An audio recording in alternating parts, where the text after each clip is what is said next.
Hello dear student, welcome to physics नमा। आज के इस वीडियो में हम लोग क्लास 9 साइंस का चैप्टर साउंड स्टार्ट कर रहे हैं। तो चलिए आज का टॉपिक हम लोग देखते हैं। आज के इस टॉपिक में हम लोग देखेंगे कि किसी भी सोर्स से जो साउंड प्रोड्यूस होता है वह हमारे कानों तक कैसे पहुंचता है। तो साउंड क्या है?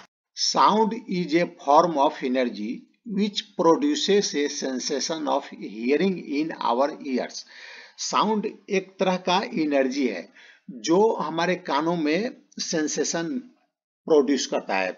जब हमारे कानों पर यह एनर्जी पहुंचता है तो हियरिंग का सेंसेशन हमारे कानों में होता है।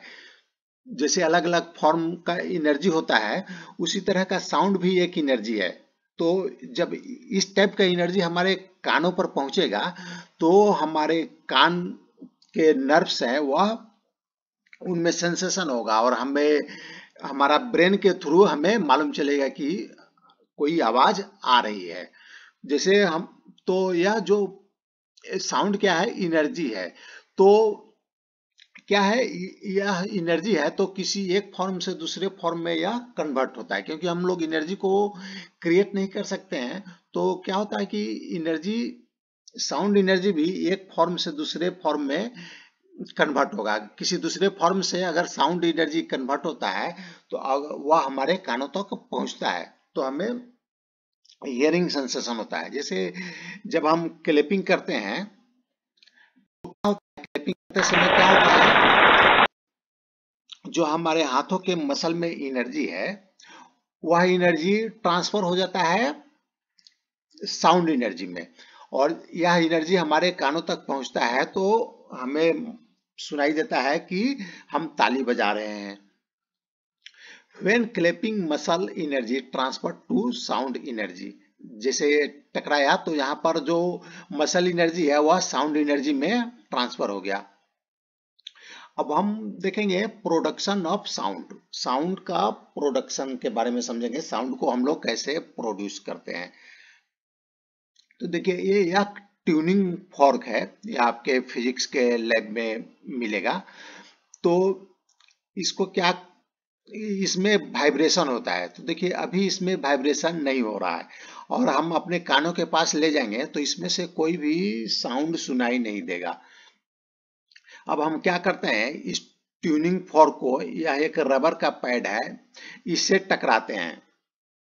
तो इसे टकराने के बाद देखिए इसे टकराएगा ट्यूनिंग फॉर्क इस रबर से, तो इसके प्रोंग में वाइब्रेशन होगा। टकराने के बाद इसके प्रोंग में वाइब्रेशन होगा, और जब वाइब्रेशन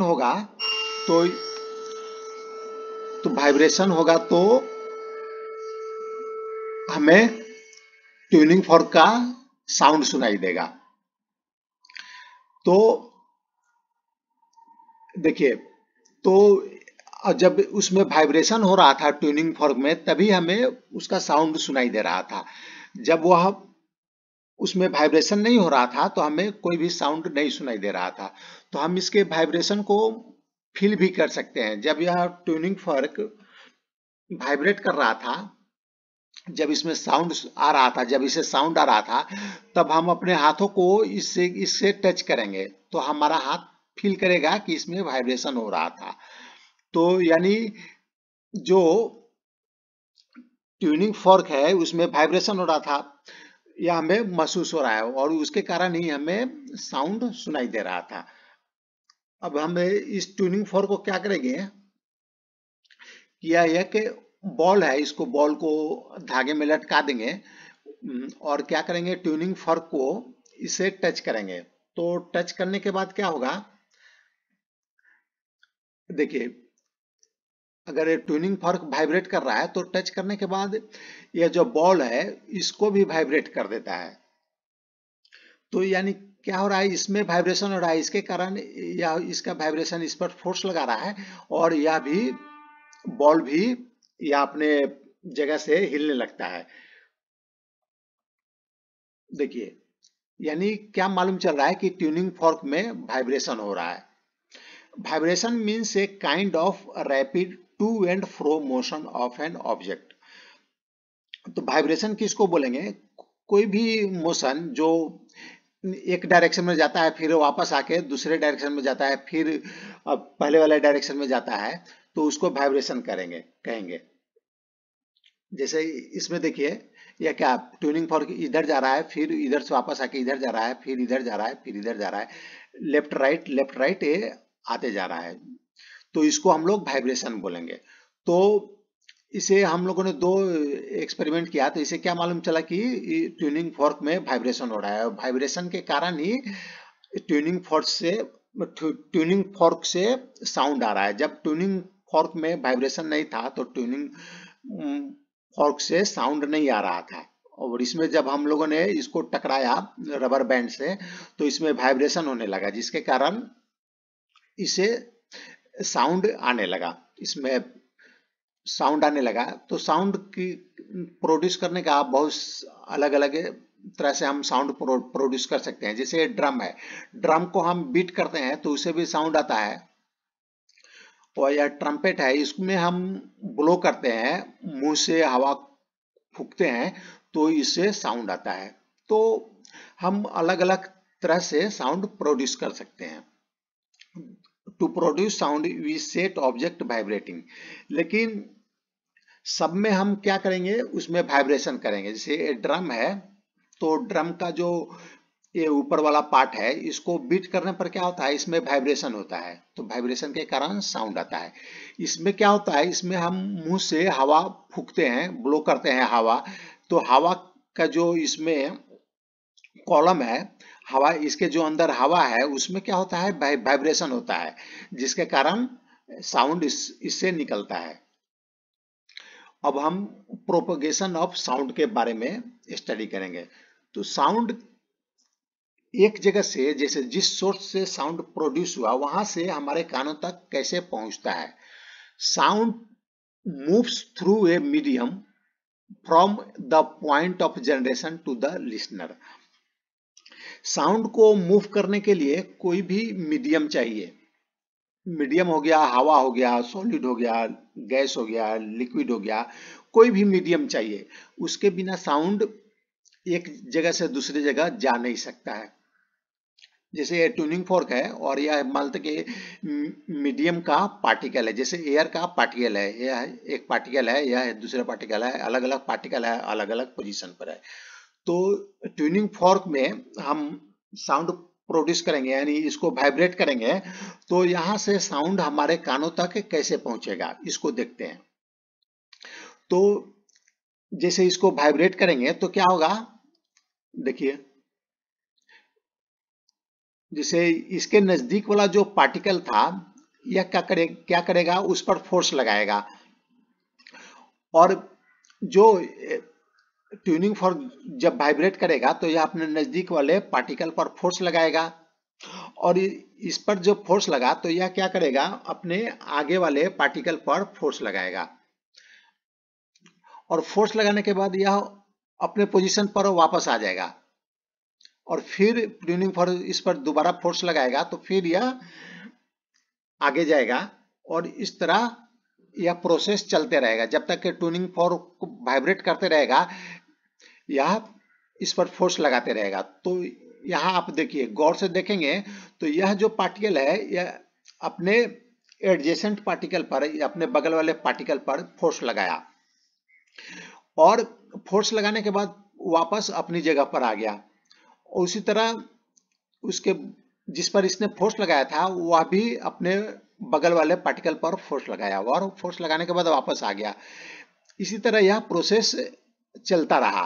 लेकिन देखिए, कोई भी पार्टिकल, यहाँ ट्यूनिंग फॉर्क ने इस पार्टिकल पर फोर्स लगाया था, लेकिन यह पार्टिकल आपके कानों तक नहीं पहुंचा।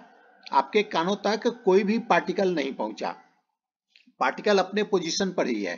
तो आपके कानों तक क्या पहुंचा, आपके कानों तक एक डिस्टरबेंस पहुंचा। The particle do not travel all the way from the vibrating object to the ear.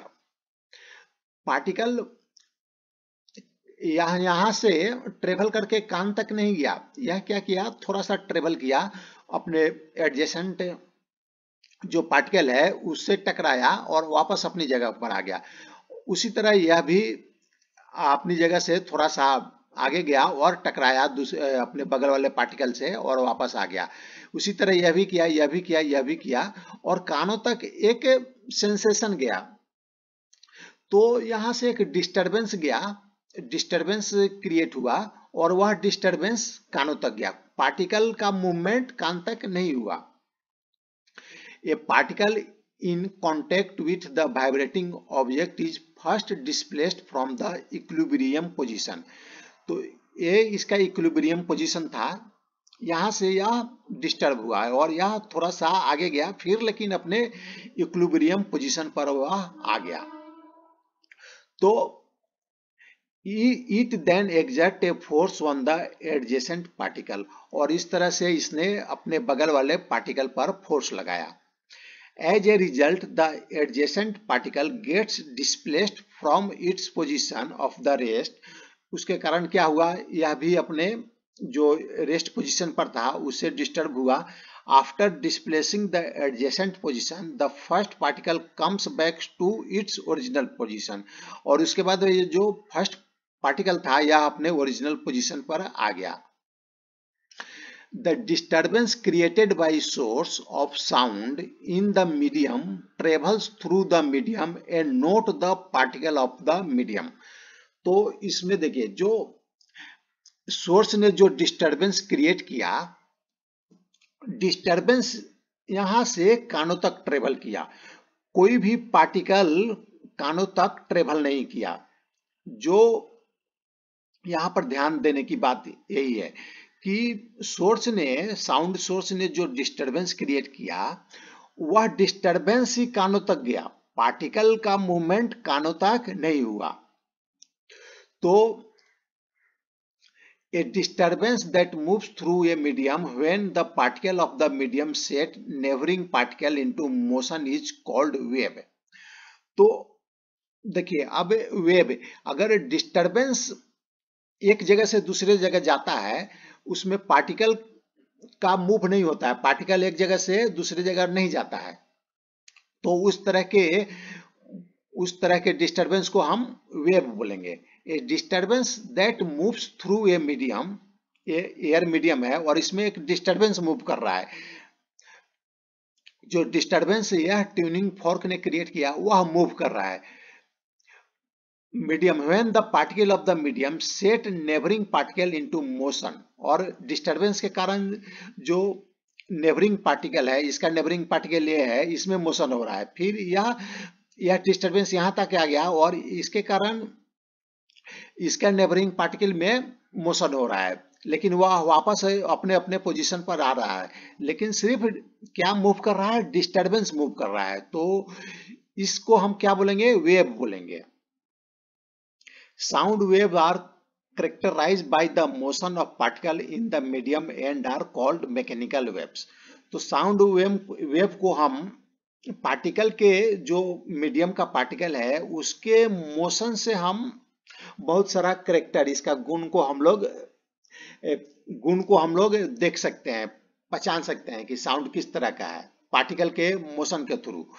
तो इसमें पार्टिकल का मोशन हो रहा है, मोशन टू एंड फ्रो हो रहा है, मीडियम में टू एंड फ्रो मोशन हो रहा है, और जब पार्टिकल का जब मोशन हो रहा है तो उसके प्रॉपर्टी से हम साउंड का प्रॉपर्टी को हम बहुत सारा प्रॉपर्टी के बारे में जान सकते हैं, साउंड के प्रॉपर्टी को। तो इस तरह, इसलिए हम इसको वेव को क्या बोलेंगे, साउंड के वेव को मैकेनिकल वेव्स बोलेंगे। मैकेनिकल वेव्स क्यों बोलेंगे, क्योंकि पार्टिकल का जो मूवमेंट हो रहा है मीडियम का, उसके प्रॉपर्टी से हम साउंड के प्रॉपर्टी को जान सकते हैं, तो इसलिए हम इसके जो साउंड वेव है उसको मैकेनिकल वेव बोलेंगे। There in turn produce similar motion in others। The particle of the medium do not move forward themselves but the disturbance is carried forward। तो इसमें सिर्फ डिस्टरबेंस ही आगे जाता है। यह एक साउंड का बेसिक कंसेप्ट है कि वेव में क्या होता है कि सिर्फ डिस्टरबेंस आगे जाता है, उसका पार्टिकल आगे नहीं जाता है, मीडियम का पार्टिकल आगे नहीं जाता है।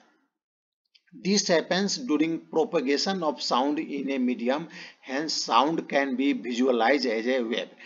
तो इसीलिए हम साउंड को वेव की तरह भी देख सकते हैं, विजुअलाइज कर सकते हैं। जो वेव का कैरेक्टर होगा वह भी साउंड का ही कैरेक्टर होगा। अब हम देखते हैं कंप्रेशन एंड रेयरफेक्शन। तो देखिए, जब हमने अभी उस पहले वाले केस में क्या देखा था, एक पार्टिकल लिया था। अब मान लो कि बहुत सारा पार्टिकल है यहाँ पर, यह मीडियम में बहुत सारा पार्टिकल है। यहाँ पर ये ट्यूनिंग फॉर्क है जो साउंड प्रोड्यूस कर रहा है, इसमें वाइब्रेशन हो रहा है। तो आप देखेंगे कि इसका वाइब्रेशन कैसे हो रहा है। देखिए, पहले यह अपने नजदीक वाले पार्टिकल पर फोर्स लगाया तो इसके नजदीक वाला पार्टिकल आगे जाता है, और फिर यह आगे वाला पार्टिकल पर फोर्स लगाता है। फिर यह पहले वाला पार्टिकल अपने पोजीशन पर आता है, फिर इसे टकराता है, फिर आगे जाता है। तो आप देखिए, कभी किसी टाइम में, एक पार्टिकुलर टाइम में देखिए, अगर इस फ्रेम में देखिए तो अभी देखिए यहाँ पर इस फ्रेम के अंदर बहुत सारा पार्टिकल आ गया और अभी कम हो गया, फिर अधिक पार्टिकल हो गया, फिर अधिक हो गया, अभी देखिए कम हो गया। तो जिस टाइम पर अगर अधिक पार्टिकल है, या मान लो एयर का पार्टिकल है, तो एयर का पार्टिकल जिस पोजीशन में, जिस टाइम पर अधिक पार्टिकल रहेगा किसी भी रीजन में, तो उसको हम बोलेंगे कंप्रेशन। देखिए, अभी कंप्रेशन हुआ। अब ये क्या हो गया, रेयरफेक्शन। जब कम रहेगा पार्टिकल तो रेयरफेक्शन होगा, अधिक होगा तो कंप्रेशन, और जब कम रहेगा तो रेयरफेक्शन। तो जब मीडियम में साउंड वेव मूव करता है तो उसमें कंप्रेशन और रेयरफेक्शन होते रहता है। किसी एक पोजीशन पर कभी कंप्रेशन होगा, उसी पोजीशन पर कुछ देर के बाद रेयरफेक्शन होगा।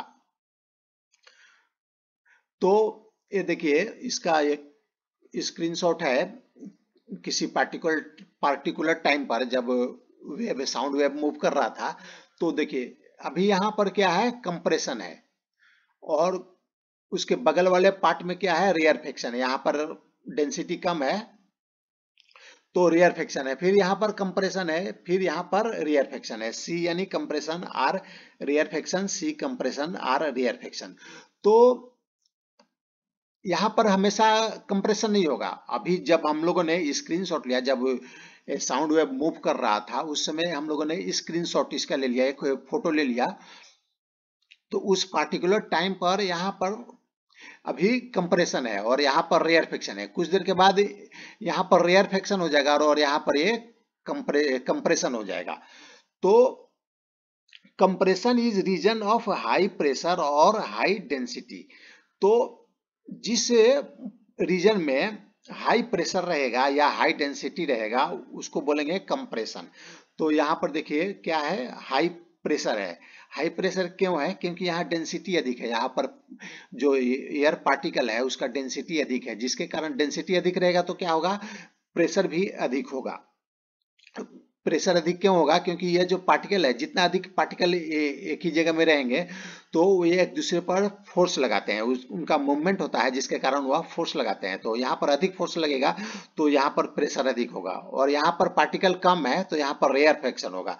तो rarefaction is region of low pressure और लो डेंसिटी। यहाँ पर प्रेशर भी कम होगा और डेंसिटी भी कम होगा, क्योंकि यहाँ पर पार्टिकल कम है। अब हम देखते हैं sound needs a medium to travel. अब साउंड को मूव करने के लिए मीडियम चाहिए, कोई भी मीडियम चाहिए, चाहे सॉलिड हो, लिक्विड हो या गैस हो। Sound is a mechanical wave and needs a material medium like air, water, steel, etc. for its propagation। यह साउंड क्या है, जहां से प्रोड्यूस होगा वहां से आगे बढ़ने के लिए उसको कोई भी मटेरियल मीडियम चाहिए, जैसे हवा, पानी, स्टील या कोई भी सॉलिड, लिक्विड, गैस या कोई भी मीडियम इसको चाहिए, उसके बिना यह ट्रेवल नहीं कर सकता है। तो आइए हम लोग एक एक्सपेरिमेंट करते हैं। यह एक जार है, जार के अंदर यह हवा भी भरा हुआ है, हवा का पार्टिकल है, और इसमें हम एक इलेक्ट्रिक बेल लगाते हैं, यह इलेक्ट्रिक बेल है, जो इलेक्ट्रिक स्विच ऑन करेंगे तो यह बजने लगेगा।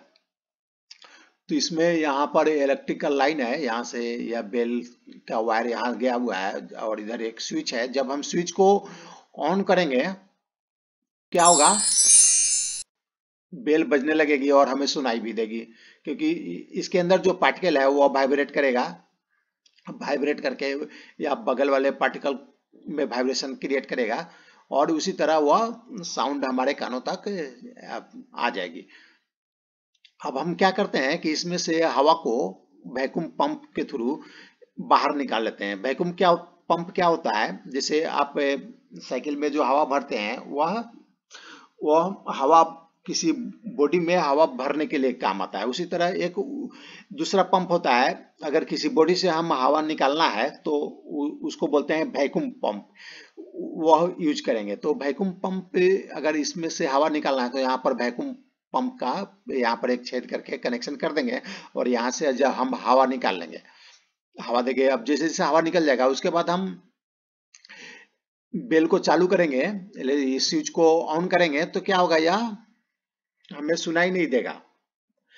देखिए बेल तो बज रहा है, देखिए ये हिल रहा है, इस पर टकरा रहा है, लेकिन हमें कोई भी साउंड सुनाई नहीं देगा। क्यों सुनाई नहीं दे रहा है, क्योंकि यहाँ से जो हवा का पार्टिकल था वो हम लोगों ने निकाल लिया।